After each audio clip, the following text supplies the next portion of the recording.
साधक में ये दो वृत्तियां नाम पैदा करता है। पहला, अंतःकरण के सारे दोषों को भगाना। दूसरा, अंतःकरण में दैवी संपदा के सद्गुण स्थापित करना। तुम्हें नहीं करना, वो नाम कर रहा है, पर तुम चुप रहो। पर यहां चुप रहा नहीं जाता, विचलित हो जाते हैं। जहां असत प्रेरणा हुई तो या तो ऐसी क्रिया कर दी या वो ऐसे दुखी हो गए, हमारे मन में तो ऐसा आता है वैसा। चुप रहो, ऑपरेशन शुरू है तो मवाद निकलेगा, गंदगी निकलेगी, और जो गंदगी निकलेगी तो फिर अच्छे से वो घाव भर जाएगा। जितना दोष निकल रहा है उतना ही सद्गुण आ रहा है। अंतःकरण में भागवतिक सद्गुणों की प्रतिष्ठा होने में देर नहीं लगेगी। किसको? जो नाम जपने के साथ नाम का ध्यान करता है या नाम जपने के साथ रूप का ध्यान करता है। अब उसके हृदय में भगवत स्वरूप, पवित्रता, शांति, संतोष, निर्भयता, निश्चिंतता, समस्त दैवी संपदा प्रकाशित हो गई। अब तो एक एक नाम के साथ उसको स्वाद मिलने लगा और दिव्य स्वरूप भगवान का उसके हृदय में झलकने लगा। अब भगवान के रूप की प्रतिष्ठा उसके मानस नेत्रों में हो गई। लीला में प्रवेश, सेवा का अधिकार, सब भाव स्वरूप की जागृति, सब पूरा का पूरा प्रकरण ध्यान से बार बार सुनना। जब कोई साधक नाम जब प्रारंभ करता है, नाम जाकर के अंदर ज्ञान जागृति नहीं करता।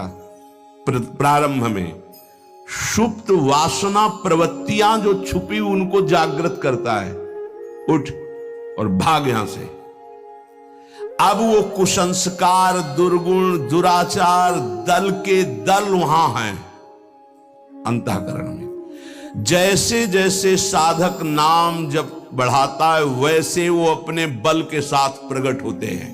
परमार्थ का साधक यदि सत्संगी नहीं हुआ तो वो समझता है कि ये तो बहुत बड़ा विघ्न सामने उपस्थित हो गया, हृदय जल रहा है और पाप वासनाएं इतनी बढ़ती जा रही।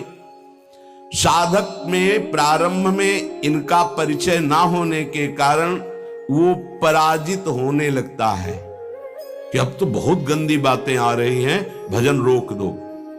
अतएव साधक घबराए नहीं, इन विकारों के अधीन न हो, नाम जप रूपी परम साधन छोड़े नहीं।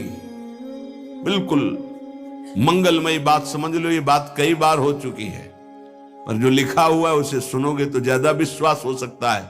वैसे लगेगा ये अपने मन से कहते हैं।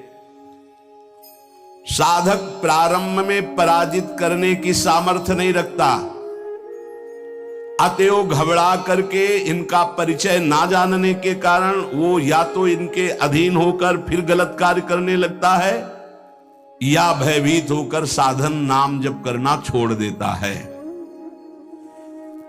किंतु यदि गुरु कृपा पात्र साधक प्रभु के नाम की वास्तविक महिमा जो सुन चुका है, ऐसा अवसर जब आता है कि हृदय में बड़ी गंदी बातें, बड़ा प्रपंच उदय हो रहा है, तो वो समझने लगता है नाम काम कर रहा है, नाम काम कर रहा है। अब हमारा हृदय खाली हो रहा है, ये वासनाएं निकल रही हैं, समस्त हे गुण, दुर्गुण, दुराचार प्रवृत्तियां नष्ट हो रही हैं। बार बार वही हमने अनंत जन्मों में किया, इसलिए बार बार वही आ रहा है, आ नहीं रहा, वो जा रहा है, हर वृत्ति जा रही है। अतएव और नाम उच्चारण बढ़ाए और सत्संग सुने, जिससे हिम्मत बनती जाएगी, घबराओगे नहीं। बड़ा भारी युद्ध है, एक दिन में सब डिलीट नहीं हो जाएंगे, धीरे धीरे। जिन गुणों से भगवान रीझते हैं, ध्यान देना, एक विकार गया, एक गुण आ गया, वो विकार की वृत्ति गई, दूसरा गुण आ गया, खाली नहीं रखता। ये बड़े काम की बात है। जैसे जैसे नाम जब चलेगा, दुर्गुण, दुराचार, दुर्विचार, पाप प्रवृत्ति खाली हुई, उतने में सद्गुण सदाचार आके बैठ गया कि अब दोबारा उसको जगह नहीं मिलेगी। और धीरे धीरे वो पूरे के पूरे दुर्गुण, दुराचारों को हटा करके साधक में सद्गुण, सदाचार स्थापित कर देता है। नाम, पहला प्रभाव नाम का। साधक को ये बात ध्यान रखनी है कि ये दो वृत्तियां आपके अंदर प्रारंभ में होंगी, दोषापनयन और गुणाधान। दोषापनयन, जो दोष वृत्तियां हैं उनको निकलना और उनकी जगह में सद्गुण सदाचार स्थापित करना, ये नाम करेगा। तुम्हें चुप रहना है, राधा राधा राधा राधा राधा राधा। विचलित नहीं होना कि मन बहुत हमारा परेशान करता है, बहुत विकार आ रहे हैं, अब कैसे रहूं। खुशी मनाओ, गंदी बातें निकल रही हैं। पर साधक कैसे खुशी मनावे? वो तो मन में तदात्म में, तो मन में जलन हो रही है और वो निकल रहे हैं तो वो समझ रहा है आ रहे हैं, और फिर वो उनसे या तो द्वेष कर बैठता है या तो राग द्वेष कर बैठता है। क्यों आ रहे हैं, क्यों ऐसा ऐसा, उनकी सत्ता दृढ़ हो रही, और या फिर उसी आचरणों में लग जाता है। तो रागात्मक या द्वेषात्मक वृत्ति से वो टिक जाते हैं, खाली नहीं हो पाते, इसीलिए लंबा समय निकल जाता है, कोई लाभ उसको समझ में नहीं आता। साधक में ये दो वृत्तियां नाम पैदा करता है। पहला, अंतःकरण के सारे दोषों को भगाना।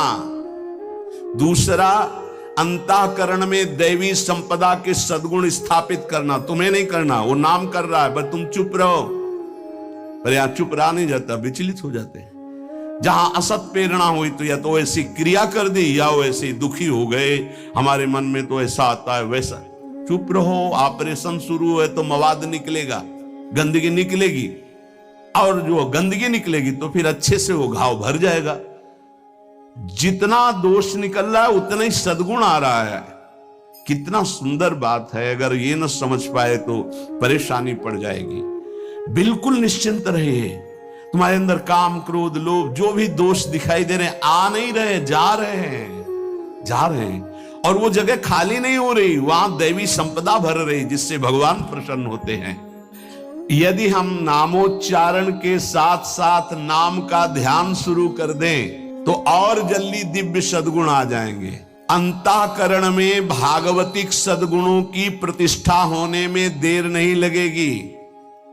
किसको? जो नाम जपने के साथ नाम का ध्यान करता है या नाम जपने के साथ रूप का ध्यान करता है। दुर्गुणों दुराचारों की जो प्रवृत्तियां हैं, बहुत सुंदर सुगम उपाय है उनके निकालने का नाम जप। नाम जप से ही निकलते हैं। सद्गुण सदाचार ये खाली हृदय में आकर बैठने लगते हैं। बहुत बढ़िया प्रक्रिया है, बस समझ लो, कोई प्रश्न नहीं रह जाएगा। जैसे जैसे तुम्हारा भगवत चिंतन अधिक बढ़ेगा तो काम क्रोध लोभ मोह मद मत्सर ये पूरा का पूरा अपना प्रभाव दिखा के नष्ट हो जाएंगे।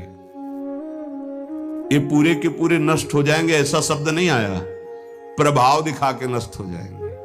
जितना इनमें पावर हो पूरा पावर दिखाएंगे तुम्हें परास्त करने के लिए। नाम छोड़ दो, संसार में आ जाओ। पर जो साधक जमा रहता है, राधा राधा राधा, अब उनके अनर्थ और दुष्परिणाम और अनिष्ट चिंतन ये सब कुछ छूट गया। नाम से पूर्व पाप भस्म हुए, वर्तमान का जो अनर्थ है, दुष्परिणाम है, अनिष्टकारी चिंतन है, वो छूट गया। अब उसके हृदय में आनंद का प्रादुर्भाव हुआ। अब उसके हृदय में भगवत स्वरूप पवित्रता, शांति, संतोष, निर्भयता, निश्चिंतता, समस्त दैवी संपदा प्रकाशित हो गई।